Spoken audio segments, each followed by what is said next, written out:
Deborah, I think it's safe to begin. Okay, thank you.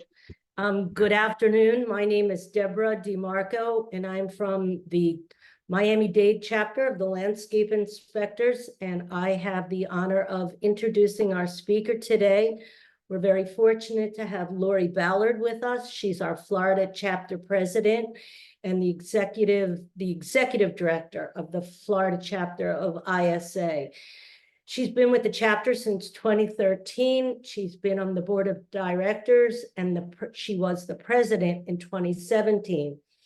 She was the chair of 7 committees: education, prescription pruning, and on the Trees Florida Committee. She's also been a member of the Grants, Publication, and Certification Committee.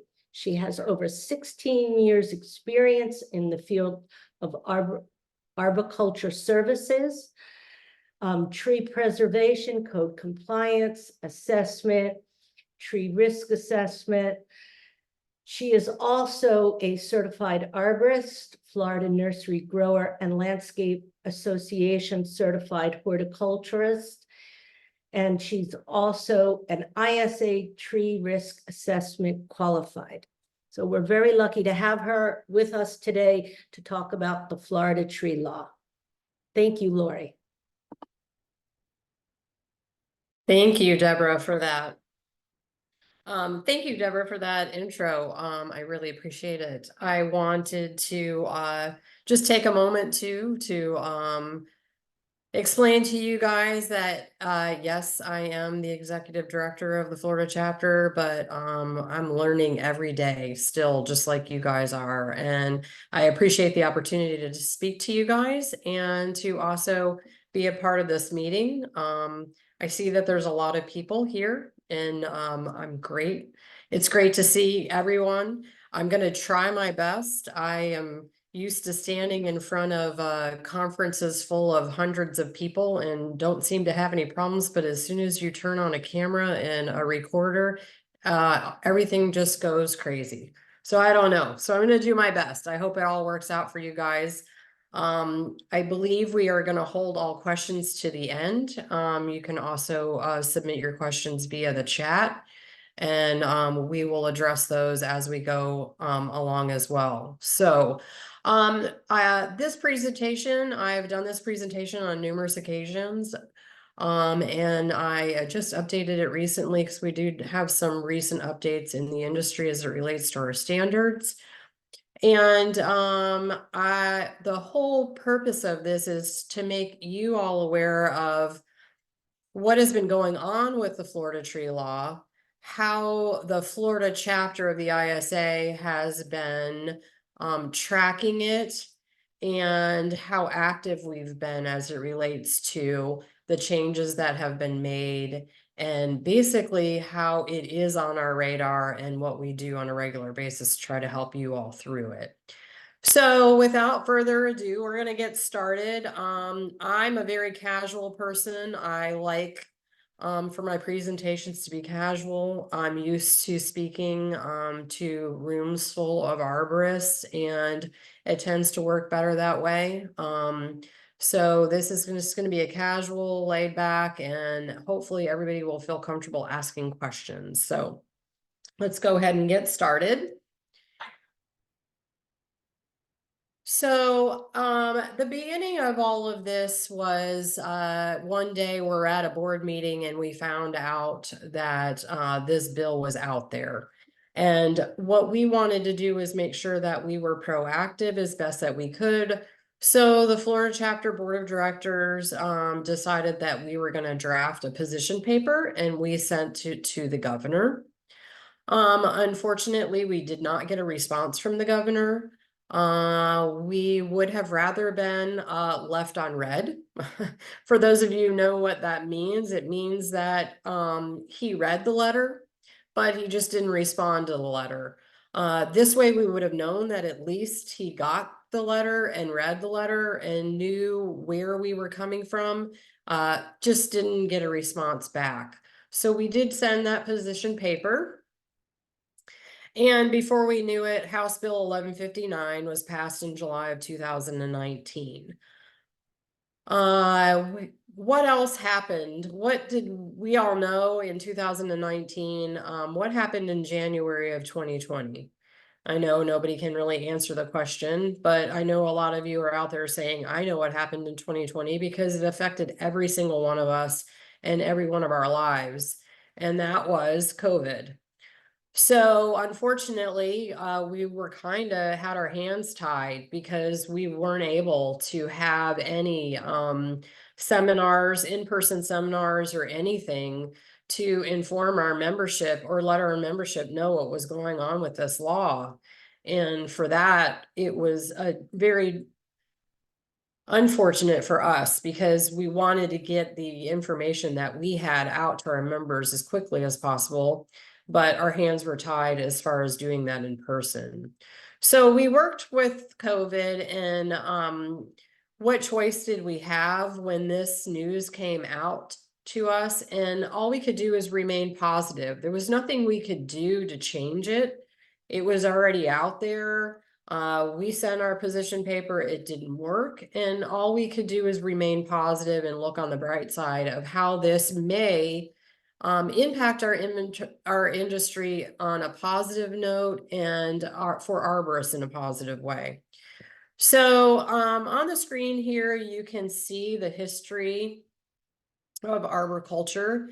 And for most of our existence, arborists have toiled in virtual anonymity, largely disregarded by society as tree cutters. Lacking an understanding of tree science, the ISA Certified Arborist Program started in 1992 and in less than 30 years elevated a small, about 15%, important segment of those tree cutters into credentialed and respected green industry.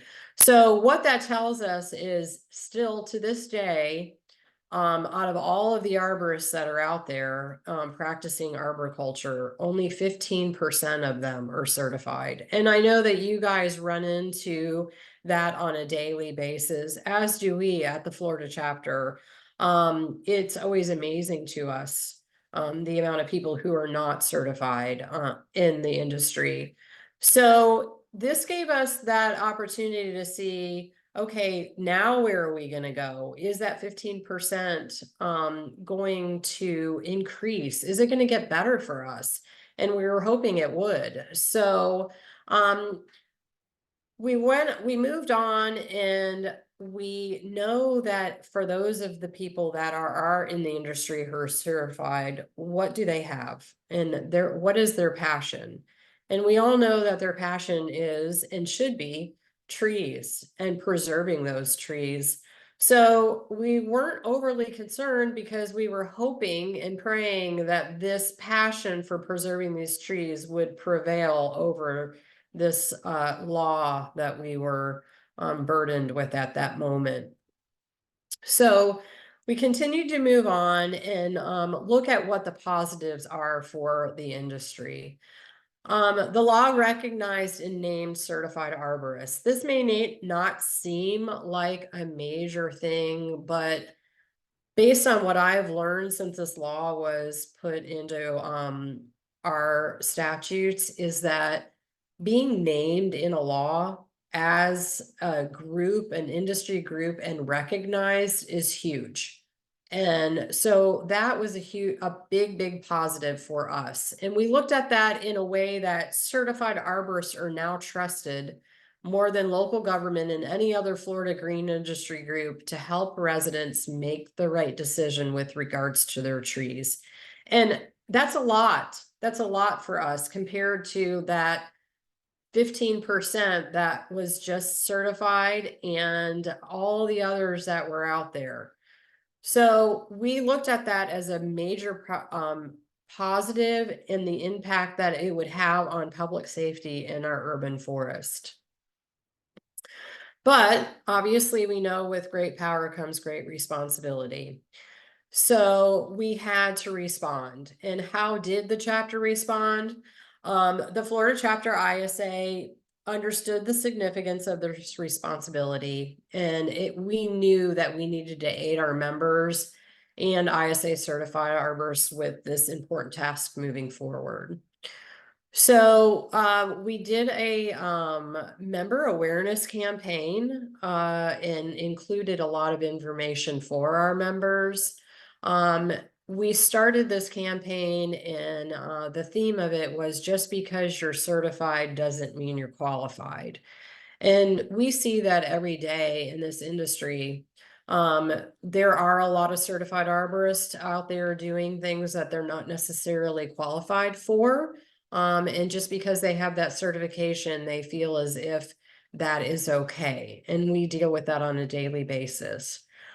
We provided resources on our website to make our members and the public aware of the law and what we had been doing and will continue to do to address it. And we continue to inform certified arborists about the importance of TRAC, the tree risk assessment qualification, and how to obtain this qualification.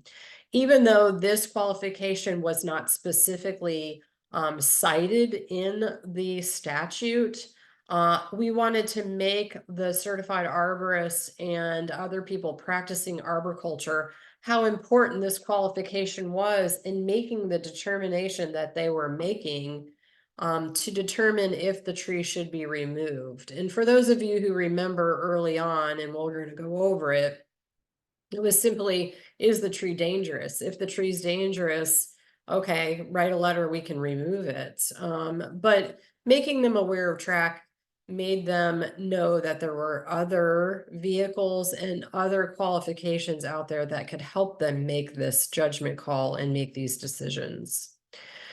So we continued on with an ethics presentation based on the just because you're certified doesn't mean you're qualified. And we included that in the beginning of every chapter seminar. So we were having seminars on things that were completely off topic of risk and TRAC, but at the very beginning of every one of our seminars, we would have this presentation. And we also provided dedicated seminar series throughout the state, including a virtual option to make people in the industry familiar with this law and how to react and respond to it. It was also presented at Trees Florida in 2021. For those of you who are not familiar with Trees Florida, that is our annual conference that takes place in June every year, and we have up to 500 industry professionals at that conference. We also reminded the attendees that the ISA Certified Arborist credential measured your knowledge across a very broad range of arboricultural topics, and it did so at a fundamental level. So that's where the just because you're certified doesn't mean you're qualified mantra comes from. Is yes, you took a 200 question test and you pass that test, but all of those domains are taught at a very fundamental level. It just basically scratches the surface of the domain. And in order to get a deeper dive into those domains, that's why we offer the qualifications. So in addition to this, we made everybody aware of the fact that as a certified arborist, the International Society of Arboriculture has a code of ethics. And when you become certified, you signed and agreed to follow that specific code of ethics. A lot of you who are certified that are attending this may not remember doing this, but I can assure you every one of you did, because you would not have been able to become certified if you did not. So if you don't recall, you may want to look it up on the international site. You can't see it on the screen, obviously, because I blurred it out, but you wouldn't have time to read the whole thing anyways, but I highly recommend that you review it because you are governed under those ethical standards. So we encourage the attendees to conduct themselves in a professional manner as we went through these ethics presentations at the beginning of our seminars. And also, for those of you who are not as active with the Florida chapter, we do approximately 22 to 25 educational days a year out in the industry throughout the state of Florida. So this presentation was at the beginning of every single one of those. This year we're doing, I think we're between 32 and 35 this year. So was this enough? No, not at all. It was not enough. And why wasn't enough? So at the Florida chapter, our mission is to promote the scientifically based practice of arboriculture through research, education, and public awareness. We're not a governing agency. We don't take ethics violations through our Florida chapter. That goes through international. And we're here to promote the scientifically based practice of arboriculture through research, education, and public awareness. That's our mission. I mean, we're not enforcers of law. We don't have the capabilities of going out there to make sure that things are being done the way they should be done according to our code of ethics. So the law was misunderstood and misused throughout our industry. We all saw it. Regardless of our efforts, this was happening. And we continue to try to be as proactive as we possibly could under the guise of the fact that we're not a regulatory organization. We are a member services organization. So we continued on our quest to be on top of this and make our members and the other arborists within the industry aware of what was happening. So we formed the Government Affairs Committee. And we retained a lobbyist. The lobbyist here, his name is Jim Spratt. He is a lobbyist for the Florida Chapter ISA. He also is a lobbyist for FNGLA, as well as a couple of other green industries who have very similar goals and ways that they want to get our voices heard in Tallahassee. So it's nice to have somebody working with us that works with so many different green industries who have a lot of the same goals. A group of us from the Government Affairs Committee traveled to Tallahassee. You may recognize some people there on the trying to think of how you're seeing it. On the left, it should be John Snow. And then there's Dr. Andrew Kozar, who is actually our sitting president this year for our board of directors. Ronnie Simpson, who is the chair of the Government Affairs Committee. Myself, Norm Easy, who was the previous executive director prior to me taking over. And then at the very end is Rob Calley, who is practicing certified arborist in the Panhandle.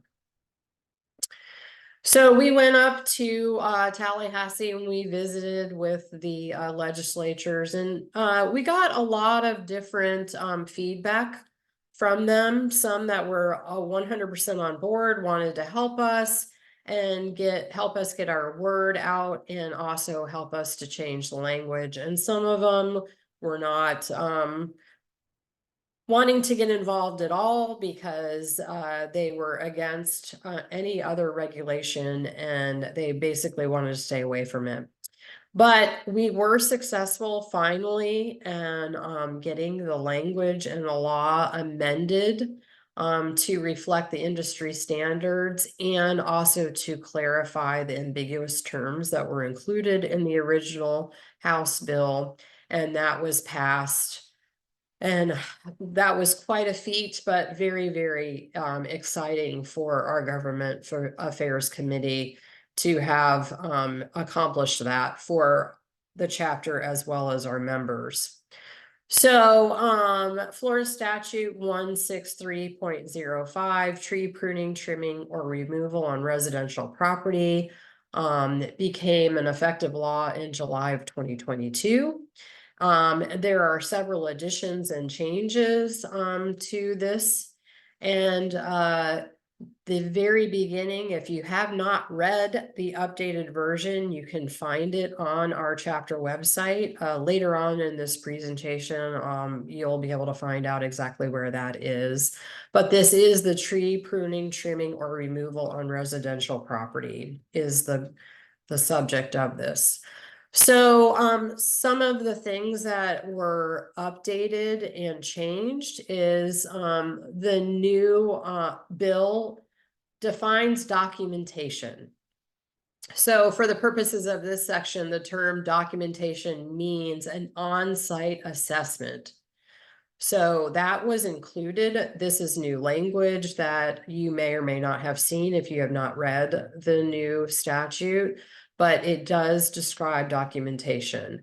So it means this. It means an on-site assessment. It does not mean this. So for those of you who have been in the industry and are familiar with the industry, you know that we had some people, even from outside of the state of Florida, that were advertising to do these assessments to determine whether or not the tree should be removed, not even going to the site, but doing it from their computer from a different state. So that took care of that issue we were having. And it also doesn't mean looking at pictures. We also had people, oh, send us pictures of your tree and we'll review them. And if we deem it necessary, we'll write the letter for you to get the tree removed.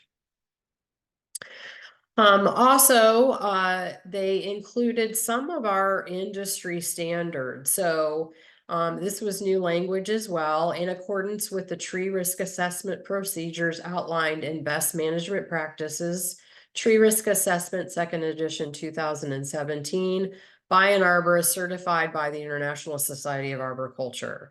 So for those of you who are in the industry, know that we do have standards. As ISA certified arborists, we are governed by our standards.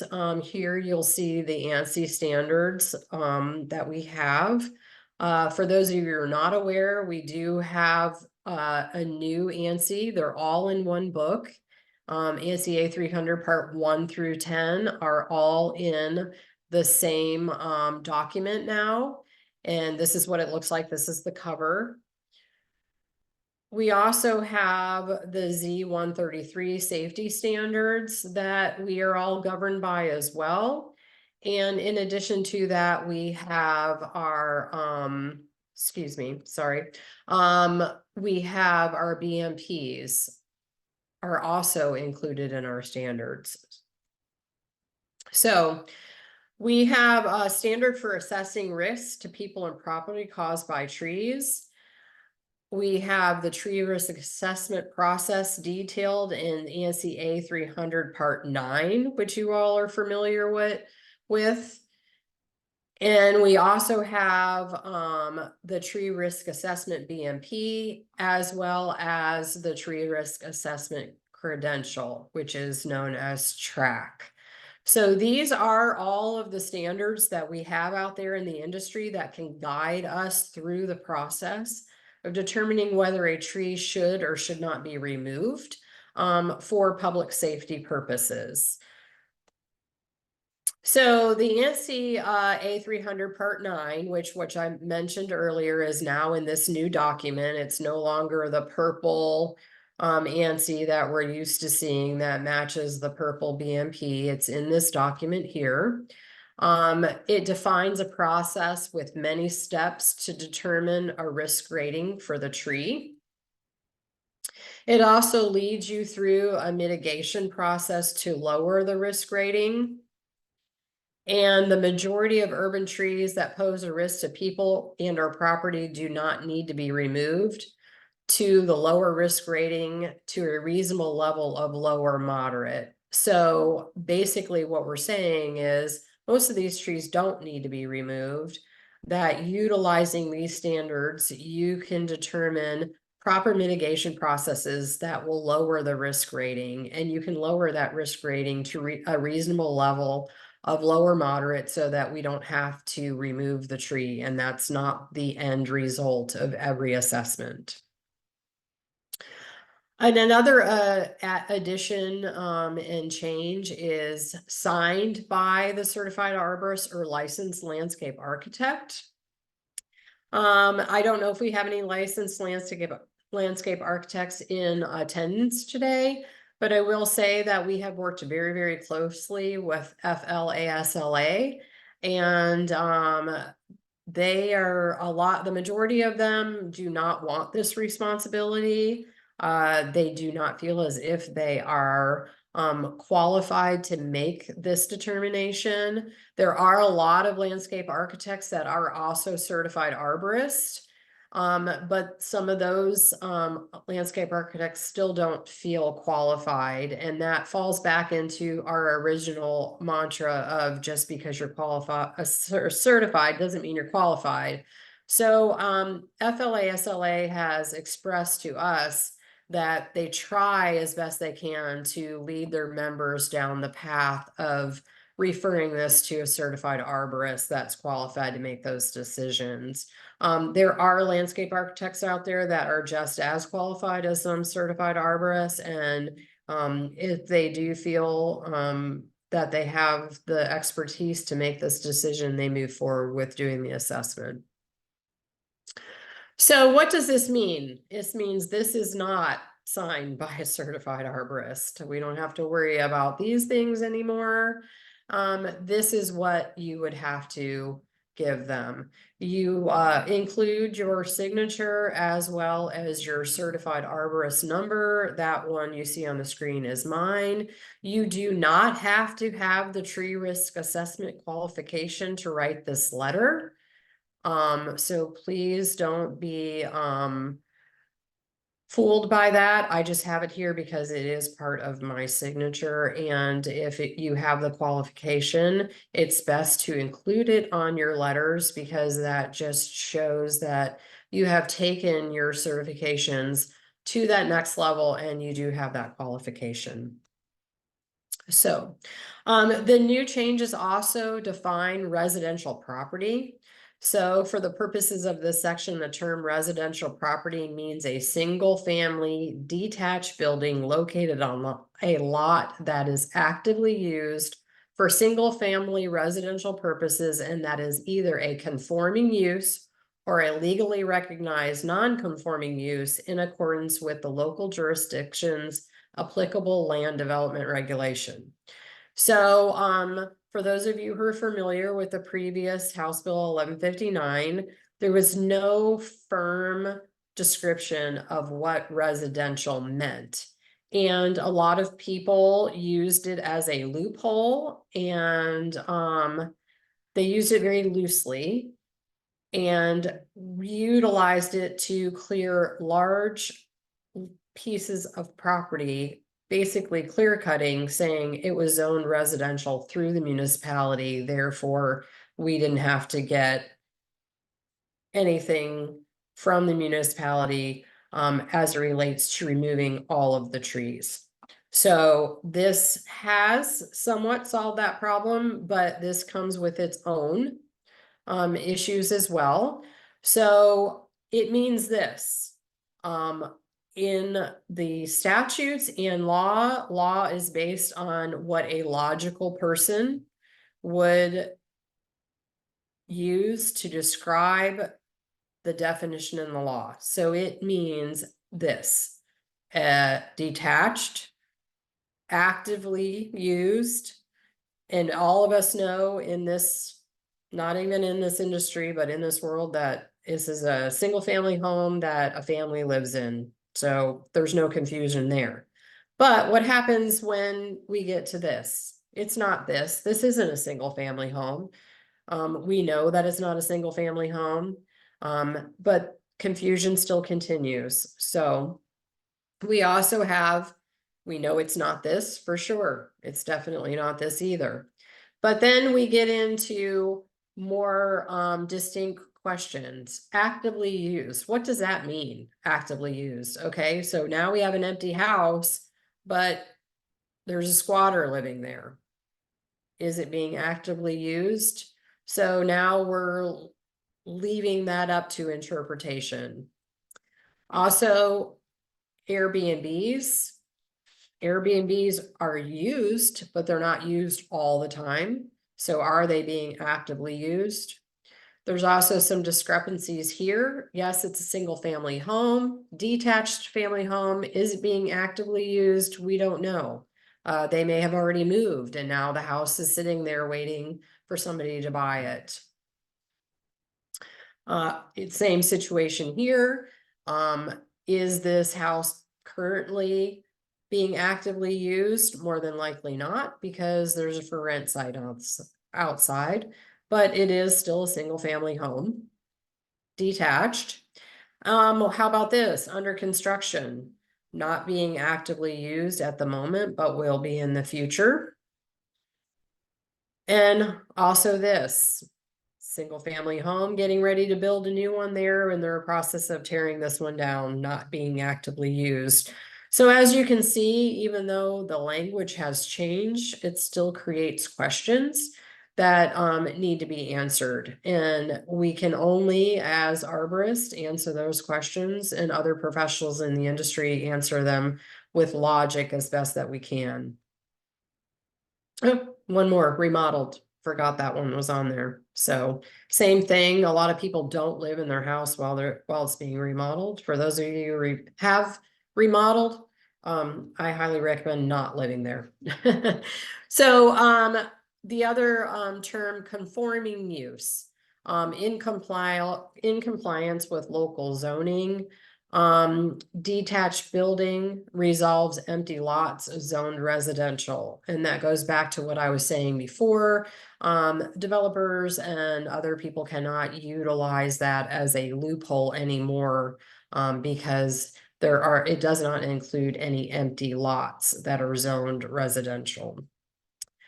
So we are moving on now to legally recognized non-conforming use. And the key word here is legally. We're not attorneys, so we have to depend on those attorneys with that expertise to help us with this determination.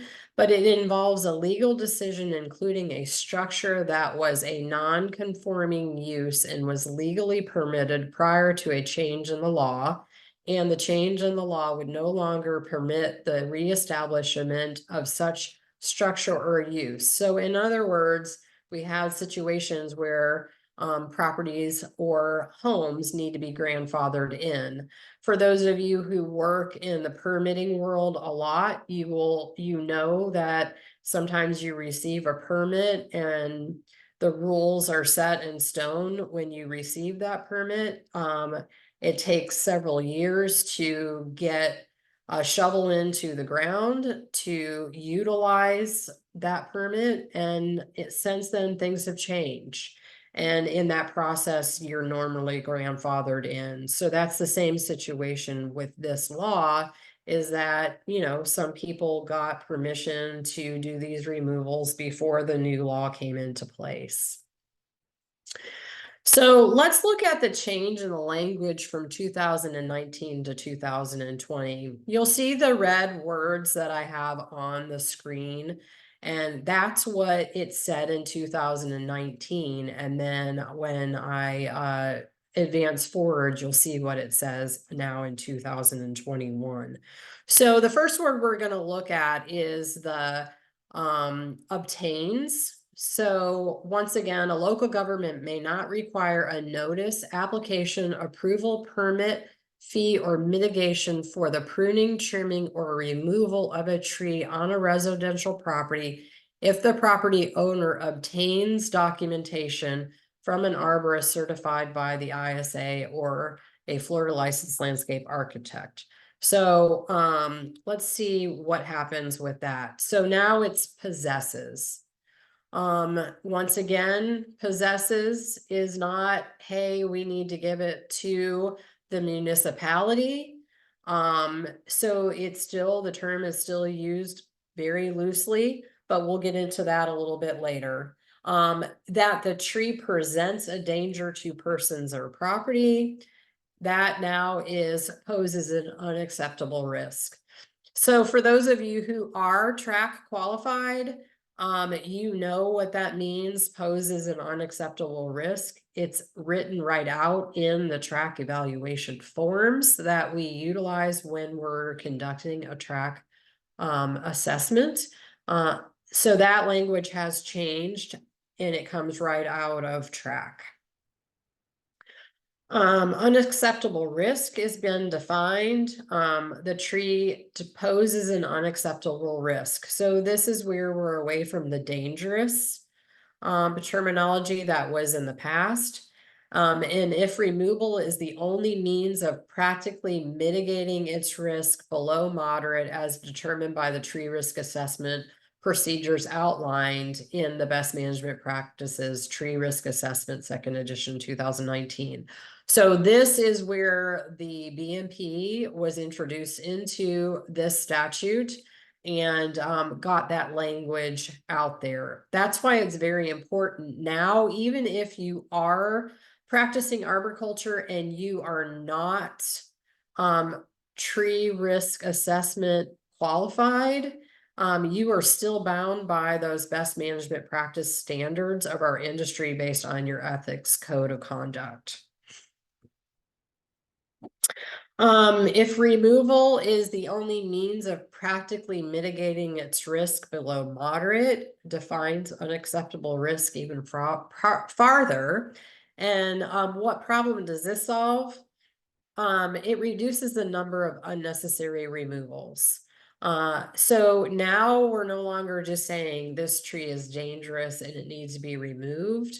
We are going the extra steps and determining whether there or not there is a way to practically mitigate the current risk and reduce the risk to below moderate, and therefore making it so that we do not have to have the only mitigation option is removal. So now all of this happened, we got this change, and now what did the chapter do and how did we respond? So remember I talked about earlier that only 15% of the arborists in the state are certified. And now not only did the law reference the ISA certified arborists, but our industry standards are also included. So it gives us a better level of ownership of not only being certified, but following those standards as part of our ethics code. So we continued our member awareness campaign of just because you're certified doesn't mean you're qualified. In addition to that, what we've had already done, the updates were presented at Trees Florida in 2021, and we did a full presentation at Trees Florida in 2022. For those of you who attended, I'm sure you saw that. We have also provided dedicated seminar series throughout the state. We did it in 2021. And we also did it just recently in 2022. We had it in 3 locations throughout the state, north, central, and south. We offered it virtually, and we also provided it in Spanish, just to get everybody up to speed with the updates. I want to get back to the ethics. I am a huge proponent of ethics in this industry. We are, like I said, we are not a regulatory organization. We're a member services organization. But international is different, and we are just a subsidy of international, and international not only provides member services to individuals, but they also provide member services to the chapters. So we, just like you, are a client, a customer of international as the chapter. They also provide education, but the difference is they may act as a regulatory agency, unlike the Florida chapter that cannot act as a regulatory agency. So, the Florida chapter, we do provide member services to our members. We also provide education, but we do not have a regulatory capability through the Florida chapter ISA. So why I wanted to share this with you today is because I can't tell you how many phone calls I get daily that somebody wants to report somebody for unethical behavior in the industry. And my response to them is, there's nothing that I can do. You have to report it to international, and I direct them on how to do that. So, if you're passionate about trees, as we started at the very beginning, as I hope and pray that you are, if you see somebody out there that is not doing the right thing ethically as it relates to the trees, and in addition to that, not practicing proper safety standards or other standards in our industry, I just ask you, please, to take the time to report them on an ethics violation to international. So the key to our success in the exercise of this law is to be professionals. Constantly be for professionals, and what we as professionals do will be the defining factor in how we are ultimately perceived by the public. We don't want to be tree cutters anymore. We want to be viewed as professionals in the industry. And the only way that's going to happen is if we conduct ourselves in a professional and ethical way out there so the public can see it. If we offer removal as an option for moderate or low risk trees, we will be no different from the unprofessional tree cutters and not deserving of being regarded as a professional group.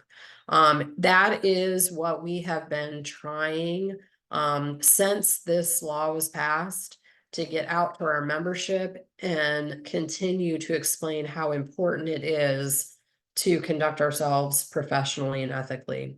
So back to violation procedures. Once again, they should go through international. So they have an existing ethics and integrity violations program, and I urge you to use it. They informed international of the Florida chapter, we informed international of the law and prepared them for an increase in violation reports. We explained to them that we were encouraging our members to report violations, and they had a meeting with the people who screened the violations, explained to them the law that was happening in Florida, and gave them the resources that they needed to field these ethics violations that were coming through. So if in fact you do want to report an ethics violation, we do have resources provided on the Florida chapter website.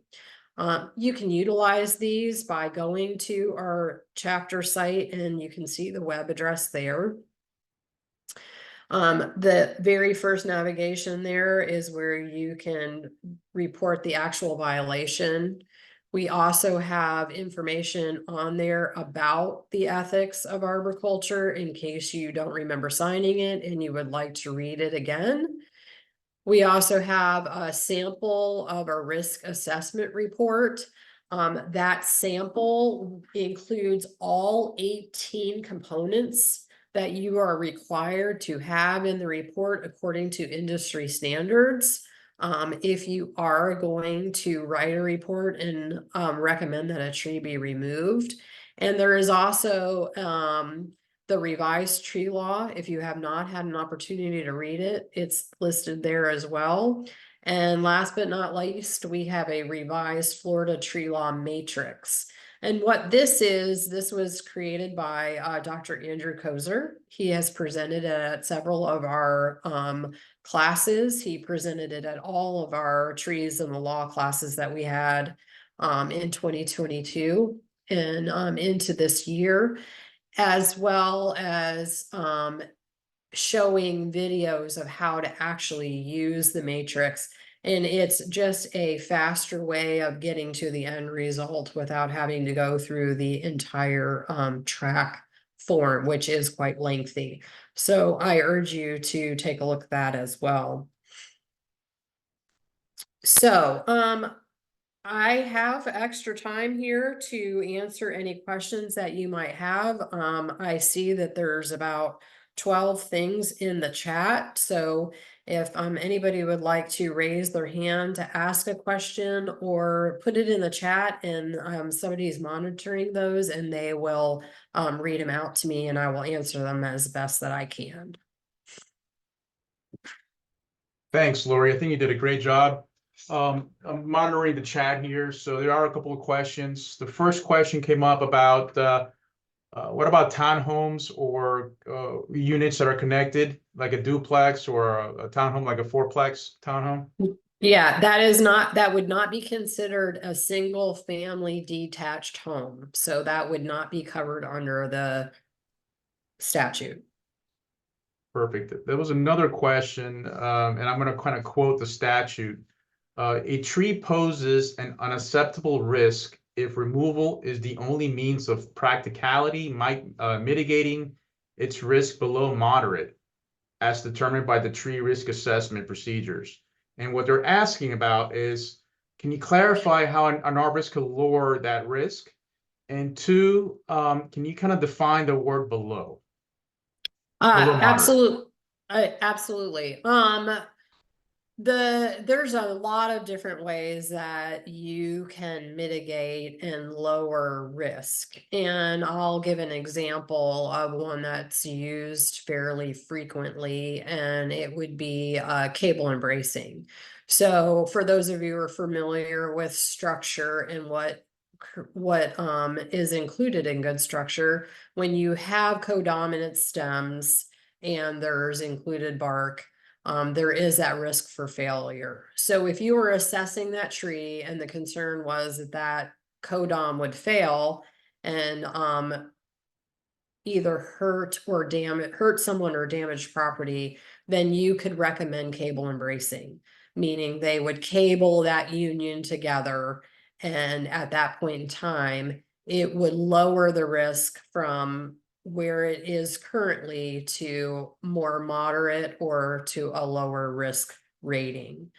As far as, and there's so many examples like that, reducing weight at the end of the branches. I mean, there's a lot of them. You can read about a lot of them in your track manual if you are track qualified. If you're not track qualified, I highly recommend becoming track qualified.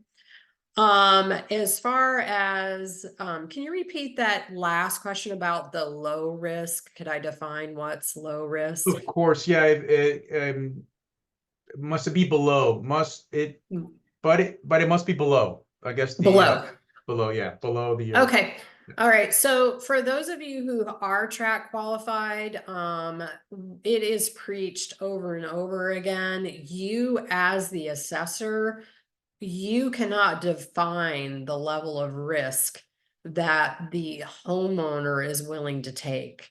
So in other words, your level of risk could be completely different than what the homeowner's level of risk is. So you could offer all of the mitigation options in the world to lower that risk, but the client, the homeowner, can say to you, I'm not comfortable with that because my son or daughter's bedroom is right underneath that tree. And if it were to fail, my tolerance for risk is much different than yours as the assessing arborist.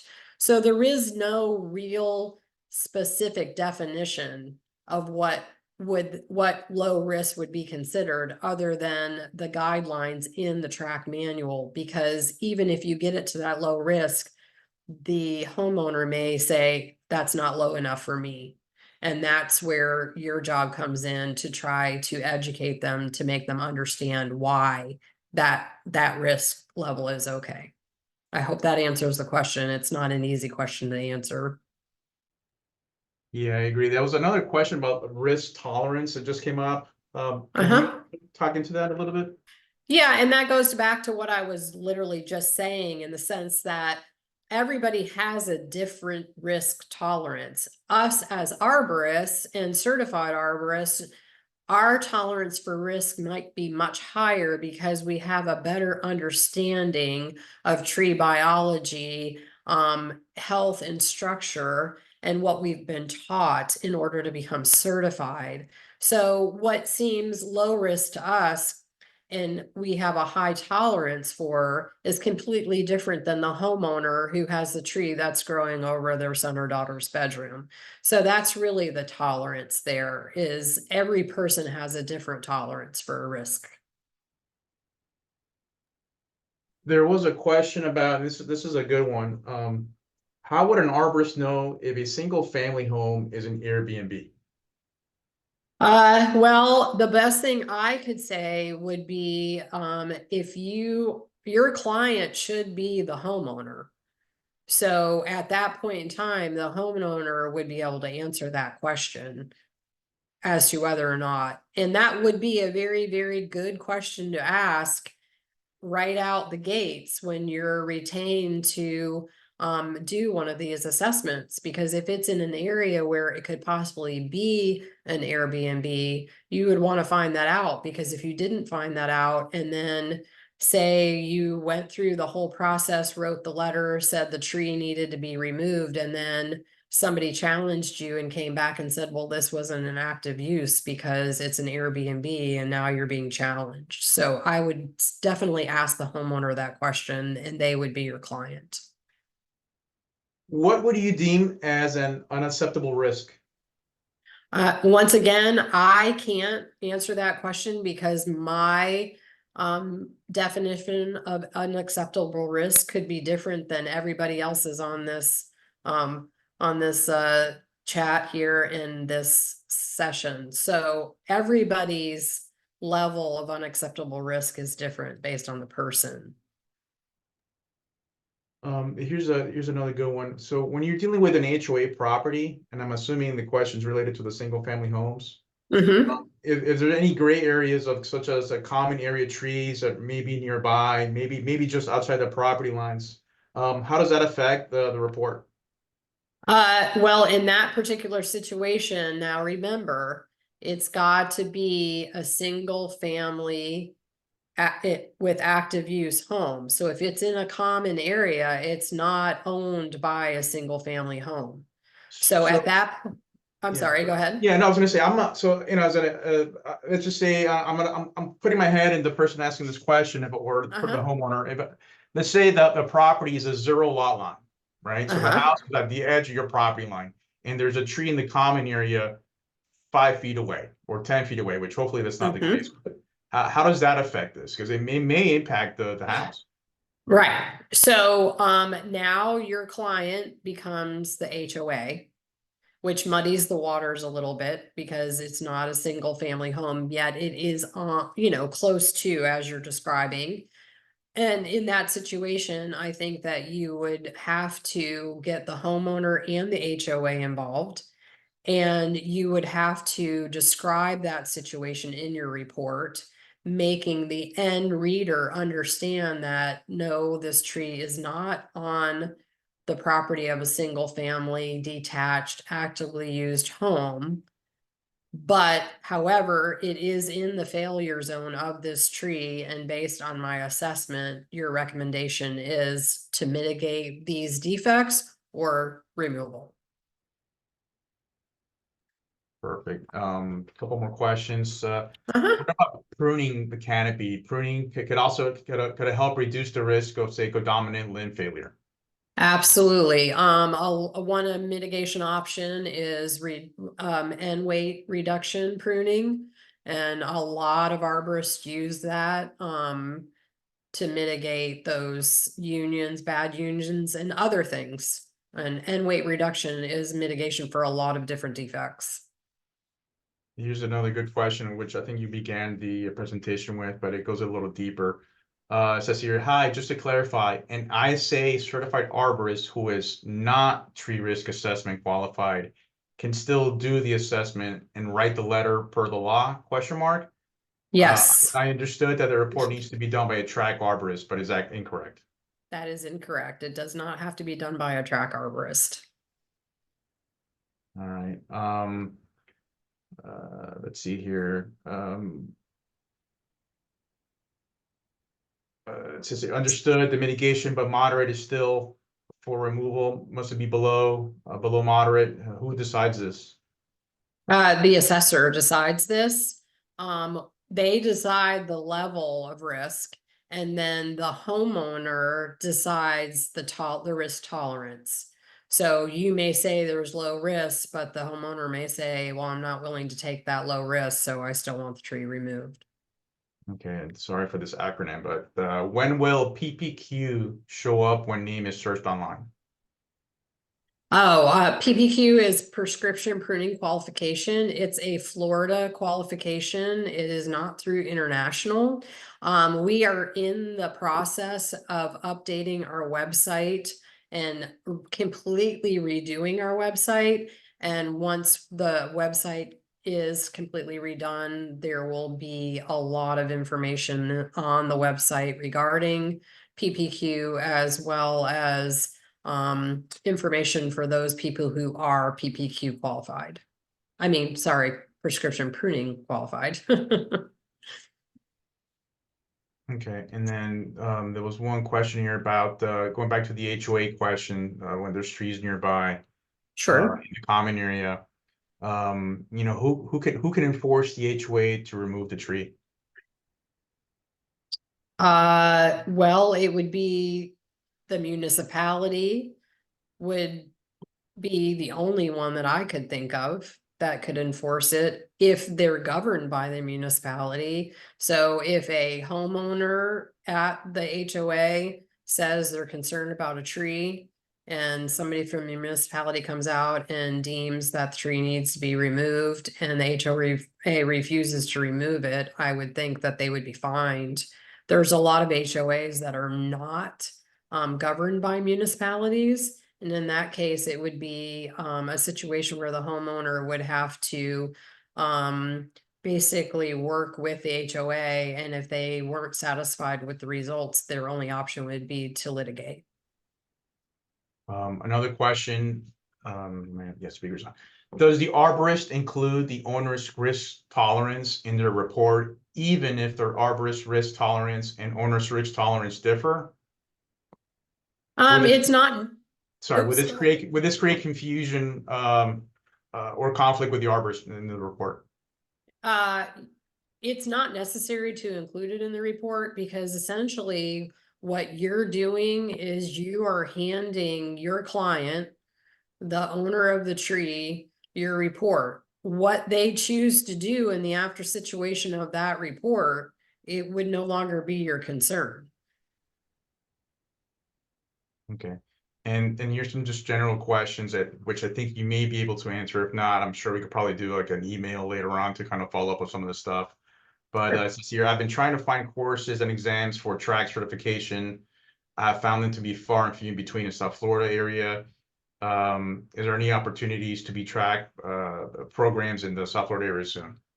No, the answer to that question is no. We had track in West Palm Beach in July, and we just had track in Fort Myers in February. The next track that we have will be in June, and it's going to be in the like North Tampa Bay area.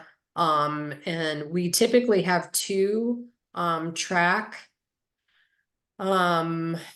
events a year.